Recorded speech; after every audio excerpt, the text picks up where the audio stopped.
বাংলাদেশে প্রতি বছর বর্ষবরণের অনুষ্ঠানে বের হয় বর্ণাঢ্য শোভাযাত্রা। রং বেরঙের মুখোশ মূর্তি নিয়ে বের হয় ওই শোভাযাত্রা। এতদিন এর পোশাকি নাম ছিল মঙ্গল শোভাযাত্রা।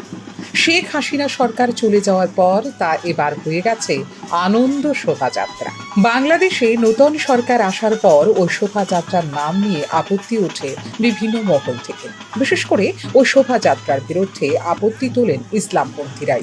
তারপরও বদল করে দেওয়া হয় শোভাযাত্রার নাম।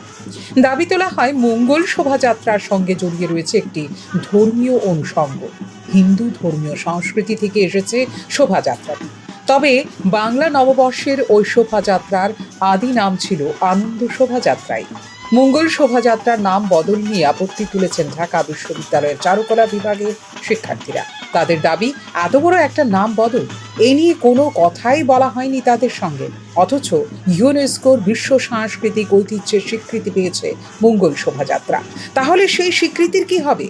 তার কোনো উত্তর নেই অন্তর্বর্তী সরকারের কাছে। উল্লেখ্য, 2016 সালে বাংলা বর্ষবরণের এই মঙ্গল শোভাযাত্রা ইউনেস্কোর স্বীকৃতি পায়। তবে এর যাত্রা শুরু হয় 1989 সালে। তখন এই শোভাযাত্রার নাম ছিল আনন্দ শোভাযাত্রা। এবার শেখ হাসিনা সরকারের পর এবার নাম বদল করেই হলো বর্ষবরণ উৎসব। নতুন সরকারের আমলে এই নাম বদলের বিষয়টি সমালোচনা করছেন অনেকে। শোভাযাত্রার নাম বদলের চেষ্টা হাস্যকর। যে নামটি আন্তর্জাতিক মহলে স্বীকৃতি পেয়ে গেছে তা বদলের কি প্রয়োজন পড়ল? জাতিসংঘের কাছে এটি মঙ্গল শোভাযাত্রা নামে পরিচিত।